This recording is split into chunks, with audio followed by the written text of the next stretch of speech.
Good morning students. Apex college Makrana परिवार की तरफ से आप सभी स्टूडेंट्स का मैं हार्दिक स्वागत करता हूं, अभिनंदन करता हूं। हमने कल कार्नोट साइकिल के बारे में पढ़ा कि एक साइंटिस्ट थे कार्नोट। उन्होंने ऐसा इंजन बनाने की कोशिश की जिसकी एफिशिएंसी लगभग 100% हो, लेकिन वास्तविकता में ऐसा कोई इंजन आज तक बना नहीं है जिसकी एफिशिएंसी 100% हो। तो सबसे पहले हम कार्नोट साइकिल के बारे में पढ़ेंगे। कार्नोट साइकिल में जो चीज़ें होती हैं, सबसे पहले एक हीट सोर्स होता है। हीट सोर्स, दूसरा हीट सिंक, थर्ड स्टैंड, चौथा वर्किंग सब्सटेंस,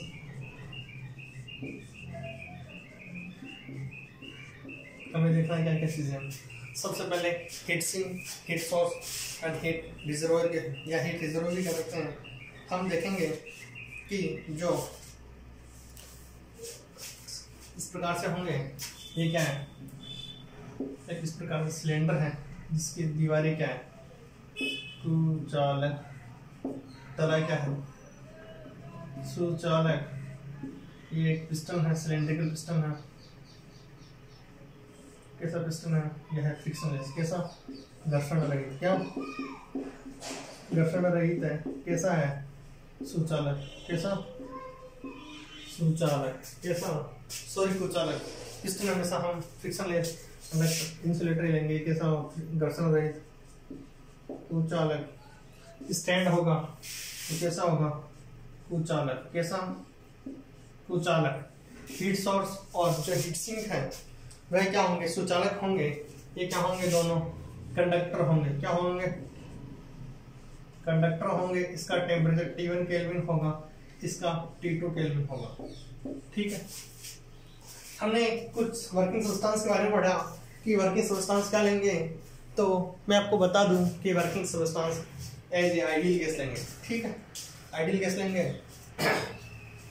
इसमें क्या प्रोसेसेस होती हैं जो कि हम पढ़ेंगे। सबसे पहले होती है आइसोथर्मल एक्सपेंशन। आइसोथर्मल एक्सपेंशन में देखता हूं सबसे पहले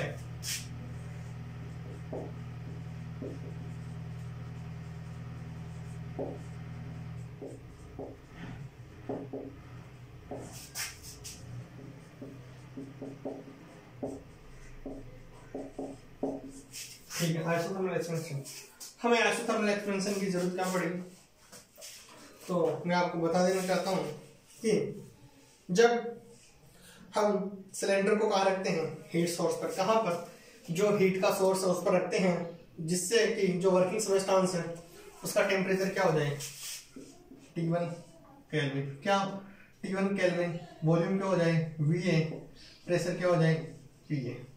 आइसोथर्मल एक्सपेंशन इसलिए किया ताकि वर्किंग सब्सटेंस से उसका टेम्परेचर T1 हो जाए और इसका आयतन यदि हम इस प्रकार V1 और प्रेशर PB मान लें। अब हम क्या कर रहे हैं, यह है पदार्थ की प्रारंभिक अवस्था है। क्या है, पदार्थ की प्रारंभिक अवस्था है, तो हम P वर्सेस V में ग्राफ ड्रॉ करते हैं।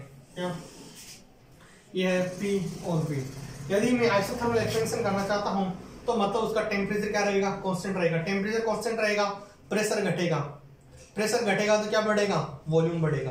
क्या होगा, प्रेशर घटेगा तो वॉल्यूम बढ़ाते हैं। हम क्या करते हैं, जो सिलेंडर का पिस्टन है उसको ऊपर करते हैं। सिलेंडर का पिस्टन ऊपर किया, क्या हुआ, प्रेशर कम हुआ। क्या हुआ, प्रेशर कम। यदि सिलेंडर पिस्टन का प्रेशर कम हुआ, वॉल्यूम क्या होगा, बढ़ेगा।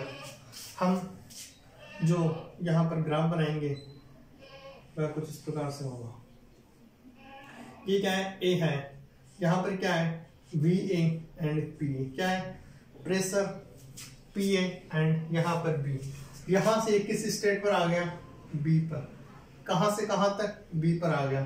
यदि मैं इसका ग्राफ, यदि हमें पता है इसका वर्कडन कितना होगा, तो किसी भी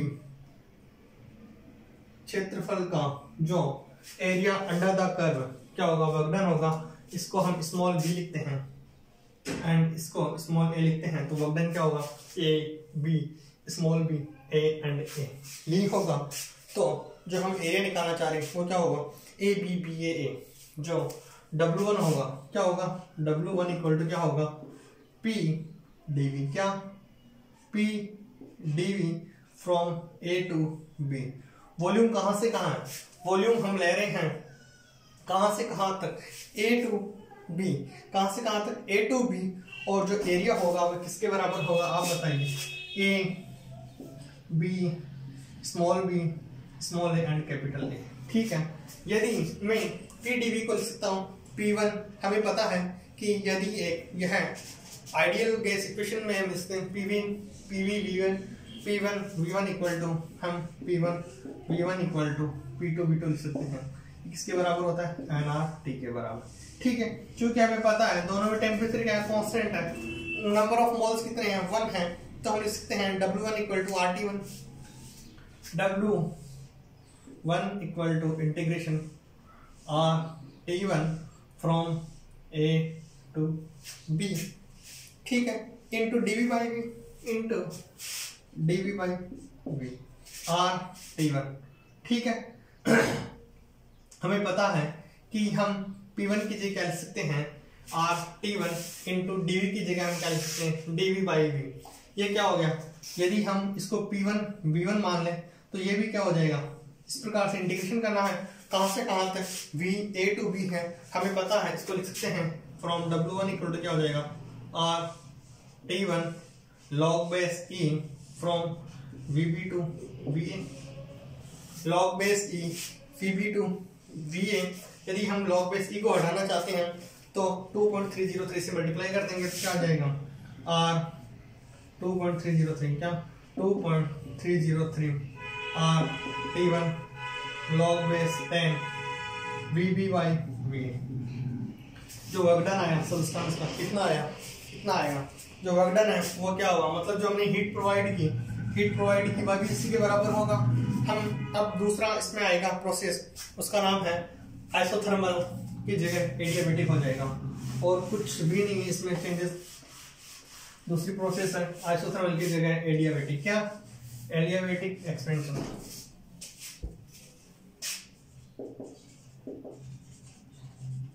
एडियाबेटिक एक्सपेंशन था ऊर्ध्वश्म प्रसार में क्या होगा, अब हम क्या करेंगे, जो हमारा सब्सटेंस था उसको टेम्परेचर T1 जो हमारे पास कैसा था टेम्परेचर T1, इसको हम T1 मानते हैं, इसको लिखते हैं समतापी प्रसार। दूसरी प्रोसेस में क्या होगा, दूसरी प्रोसेस में हम जो भी सिलेंडर है उसको हम हीट सोर्स से हटाकर कहाँ रख देते हैं, सिलेंडर पर रख देते हैं, ताकि जो वर्किंग सब्सटेंस है वह बाह्य परिवेश से क्या हो जाए, पूर्णतः आइसोलेट हो जाए, और पिस्टन को हम धीरे धीरे दाब घटाते हैं, और हम इतना दाब घटा देते हैं कि जो गैस का स्वतः ऊर्ध्वश्म प्रसार होने दिया जाता है, और हम इतना कर देते हैं कि गैस का ताप घटकर सिंक के T2 के बराबर आ जाता है।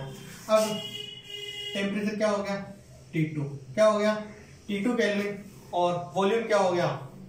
अब हम इसका और एक्सपेंशन कर रहे हैं, मतलब इस प्रकार से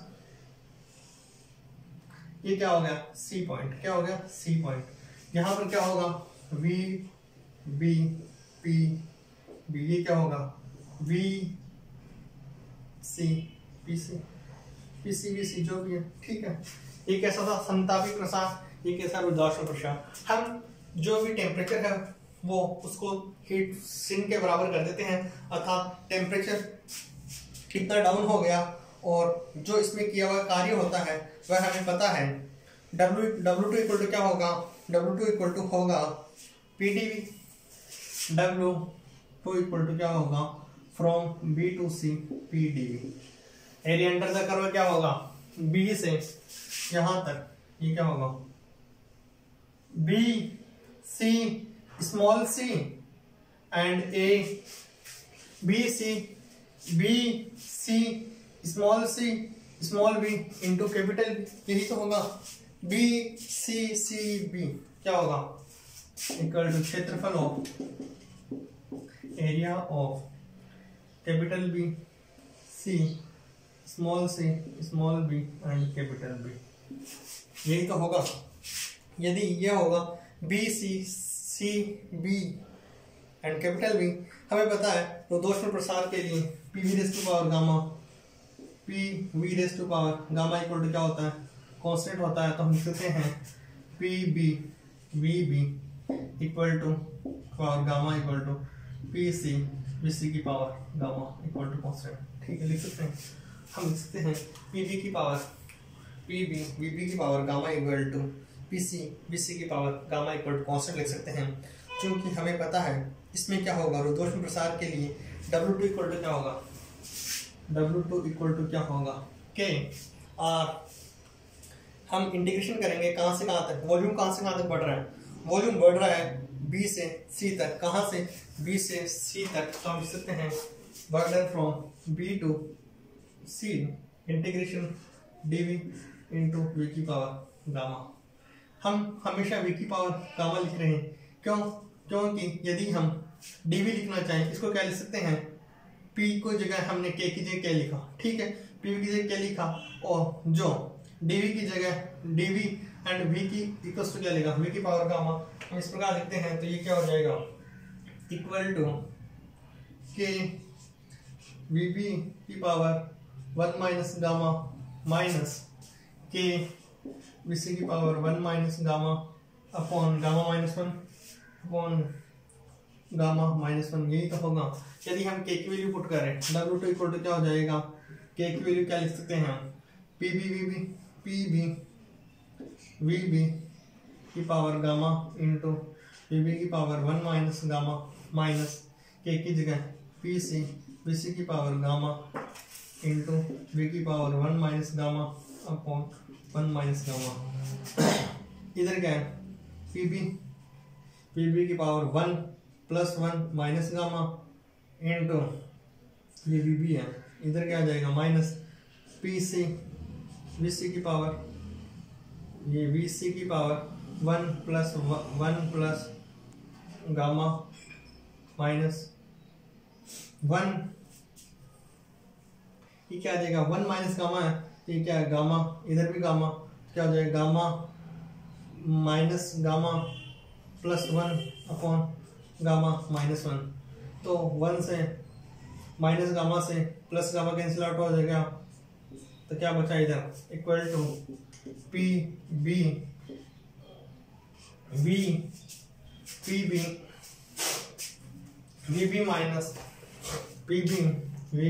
minus PC VC on gamma minus 1, यही तो बचा।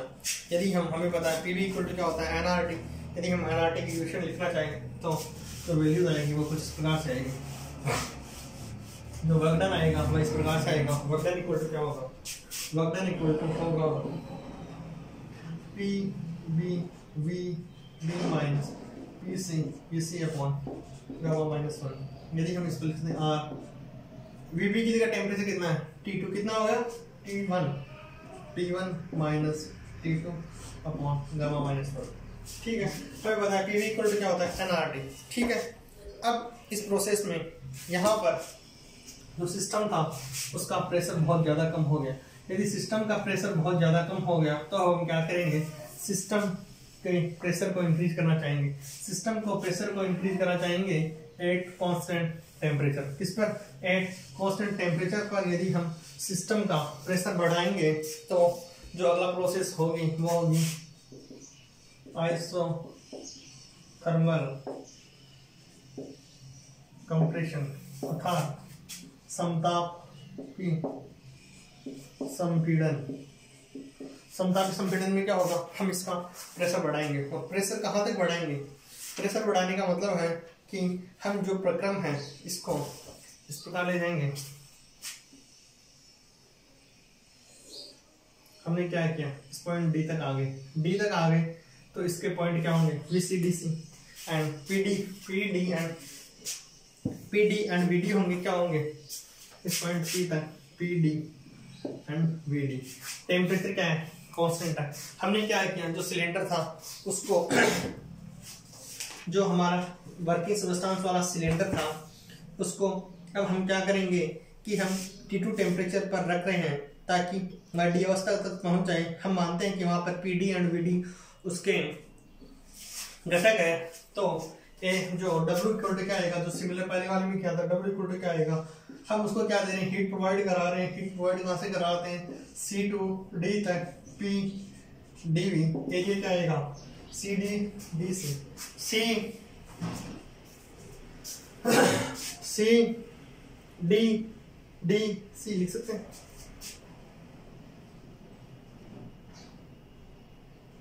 सी डी डी क्या होगा, क्षेत्रफल और कैपिटल सी,